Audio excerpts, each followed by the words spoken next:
नमस्कार दोस्तों, जय श्री कृष्ण, राधे राधे दोस्तों। आज की जो हमारी प्रस्तुति है वो सबसे अलग, क्योंकि आज हम बात करेंगे गरुड़ पुराण के उन रहस्यों के बारे में जिसे हर एक व्यक्ति को जानना जरूरी है, क्योंकि मृत्यु ही एक ऐसी चीज है जो सबको किसी ना किसी दिन आनी ही है।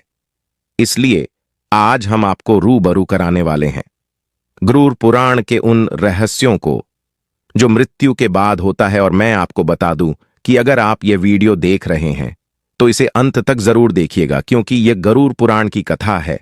और भगवान श्री कृष्ण कहते हैं कि गरुड़ पुराण की कथा को कभी भी आधा अधूरा नहीं सुनना चाहिए। इसलिए आप इसे पूरा जरूर देखें और सच्ची श्रद्धा से एक बार कमेंट में जय श्री कृष्ण जरूर लिखें। तो चलिए जानते हैं अपने गुरुजी से गरुड़ पुराण के इस रहस्य के बारे में। मित्रों, गरुड़ पुराण जन्म से लेकर मृत्यु और उसके बाद आत्मा के सफर तक के बारे में कई बातें बताता है। ये ऐसे रहस्यों से पर्दा उठाता है जिनके बारे में जानने की जिज्ञासा कई लोगों के मन में रहती है। इतना ही नहीं, गरुड़ पुराण में मृत्यु से जुड़े संस्कारों को लेकर कई नियम भी बताए गए हैं, जिनका पालन करने से मृतक की आत्मा को शांति मिलती है, उसे अच्छी गति मिलती है। वहीं पूर्वजों के आशीर्वाद से व्यक्ति का परिवार खूब तरक्की, सुख समृद्धि पाता है। गरुड़ पुराण के अनुसार मृत्यु के बाद मनुष्य शरीर की आत्मा 13 दिनों तक अपने ही घर में रहती है। इसलिए मृत्यु के बाद 13 दिनों तक कई संस्कार किए जाते हैं। मृतक की आत्मा के लिए रोज भोजन निकाला जाता है। इसके बाद 13वीं की जाती है, पिंडदान किया जाता है। दरअसल मृत्यु के बाद यमदूत आत्मा को तुरंत अपने साथ यमलोक ले जाते हैं, जहां उसके कर्मों का हिसाब किया जाता है और फिर 24 घंटे बाद आत्मा फिर से अपने घर पर लौट आती है। इसके पीछे वजह उसका अपने परिवार के प्रति मोह होता है। यहाँ आत्मा अपने परिजनों के बीच भटकती रहती है, उन्हें पुकारती रहती है, लेकिन परिजन जब उसकी आवाज नहीं सुनते हैं तो वह बेचैन हो जाती है। चूंकि उसके शरीर का भी अंतिम संस्कार हो चुका होता है, लिहाजा वह अपने पुराने शरीर में भी प्रवेश कर पाती है। इस दौरान आत्मा इतनी कमजोर हो जाती है कि वह कहीं भी यात्रा करने में असमर्थ रहती है। फिर परिजन पिंडदान करते हैं, 13वीं के दिन जरूरी संस्कार करते हैं, जिससे आत्मा को बल मिलता है और वह यमलोक की यात्रा करती है। इतना ही नहीं, पिंडदान के समय दिया गया भोजन आत्मा को 1 साल तक शक्ति देता रहता है। इसलिए पिंडदान को बेहद जरूरी माना गया है। वहीं जिन आत्माओं के लिए पिंडदान नहीं किया जाता है, उन्हें यमदूत 13वें दिन जबरदस्ती घसीटे हुए यमलोक की ओर ले जाते हैं। इससे मृतक व्यक्ति की आत्मा को बेहद कष्ट उठाने पड़ते हैं। वहीं जिन लोगों के कर्म खराब रहते हैं, उनकी आत्मा भी बहुत कष्ट उठाती है। गरुड़ पुराण के अंदर उल्लेख मिलता है कि जब कोई इंसान मरता है तो उसे यमदूत लेने आते हैं, और जब इंसान की मौत होने वाली होती है तो उसे दिव्य दृष्टि प्राप्त हो जाती है, जिसकी वजह से वह तीनों लोक को देख सकता है। गरुड़ पुराण के प्रथम अध्याय के अंदर उल्लेख मिलता है कि जब यमदूत मरने वाले इंसान के निकट आते हैं तो उसके बाद उस इंसान की इंद्रियां विकल हो जाती हैं और यमदूत उसके शरीर से प्राण निकाल लेते हैं।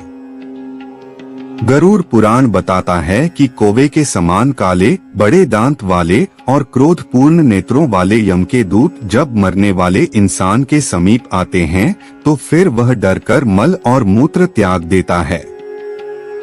संसार में वासना के मोह के अंदर फंसा व्यक्ति शरीर को छोड़ना नहीं चाहता है, लेकिन यमदूत उसे पकड़कर जबरदस्ती शरीर से बाहर निकालते हैं। अपने भौतिक शरीर को छोड़कर हाय हाय करता हुआ वह प्राणी यमदूतों के द्वारा पकड़कर खींचा जाता है। और यमदूत उसे नरक के अंदर जी जाने वाली यातनाओं के बारे में बताते हैं। दोस्तों, गरुड़ पुराण कहता है कि जब इंसान खत्म होता है तो उसके शरीर से आत्मा निकल जाती है और उसके बाद वह अपने शरीर को नीचे पड़े हुए देख सकती है।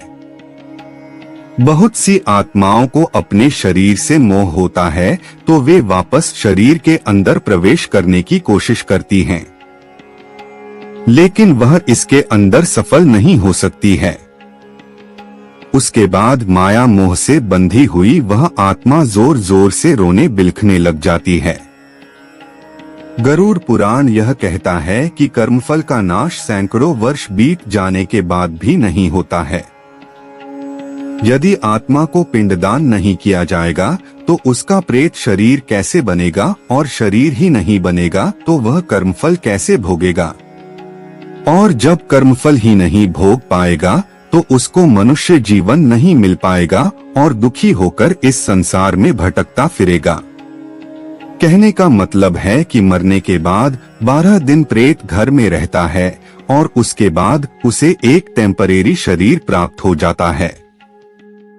फिर उस शरीर को लेकर वह 13वें दिन यम मार्ग के अंदर चलता है, और यदि उस जीव ने अच्छे कर्म किए हैं तो वह आसानी से यम मार्ग को पार कर सकता है। लेकिन यदि उसने अच्छे कर्म नहीं किए तो यम मार्ग में उसे बहुत पीड़ा का सामना करना पड़ता है। पहले दिन जो पिंडदान होता है उससे सिर बनता है और दूसरे पिंडदान से गर्दन और कंधे, तीसरे पिंडदान से हट बनता है, चौथे पिंडदान से पीठ, 5वें से नाभि, छठे और 7वें से कटी और गुहा पैदा होते हैं, 8वें से जांघें और 9वें से पैर बनते हैं। इन सब के अलावा 10वें पिंडदान से प्रेत की भूख और प्यास दोनों जाग जाती हैं। उसके बाद प्रेत 11वें और 12वें पिंडदान से भोजन करता है और 13वें दिन घर से यमदूतों के साथ चल पड़ता है। यमपुरी को जाने के लिए आत्मा को रास्ते के अंदर आने वाले 16 पुरों को पार करना पड़ता है। इस दौरान यदि वह जीव पापी है तो उसे बहुत अधिक यातनाओं का सामना करना पड़ता है, लेकिन यदि वह जीव पापी नहीं है तो उसे यातनाओं का सामना नहीं करना पड़ता है। यम इन सब के अलावा जब आत्मा यमलोक में पहुंच जाती है तो उसके बाद उसे यह टेम्परेरी शरीर को छोड़ देना होता है। ऐसा गरुड़ पुराण के अंदर उल्लेख मिलता है। दोस्तों, जो लोग अचानक से किसी एक्सीडेंट या किसी और वजह से मरते हैं उनको यह एहसास नहीं होता है कि वे मर चुके हैं। जब इंसान इस तरह से मर जाता है तो अचानक से आत्मा उसके शरीर से अलग हो जाती है और वे खुद को बहुत हल्का महसूस करते हैं। ऐसी स्थिति के अंदर जब आत्मा अपने शरीर को सामने पड़ा हुआ देखती है तो उसके बाद उनको यह एहसास हो जाता है कि वे मर चुके हैं। इन सब के अलावा मरे हुए इंसान को बहुत अलग ही फील होता है, जैसे कि उसके सारे रोग ही कट गए हैं और वह खुद को अजीब सा महसूस करता है।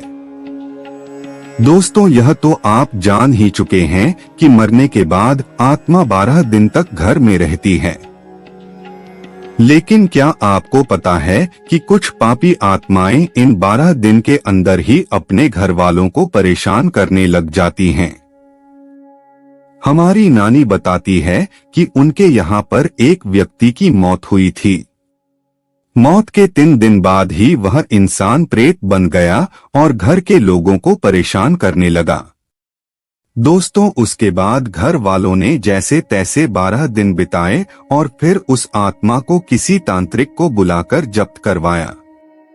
हालांकि सारे लोग एक जैसे नहीं होते हैं, कुछ लोग घोर पापी होते हैं और इसी वजह से वे मरने के बाद प्रेत बन जाते हैं।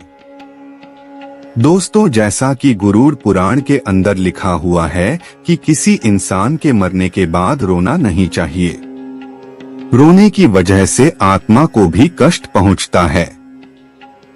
जब आत्मा अपने प्रियजनों के रोने को सुनती है तो उसे भी बहुत अधिक दुख होता है।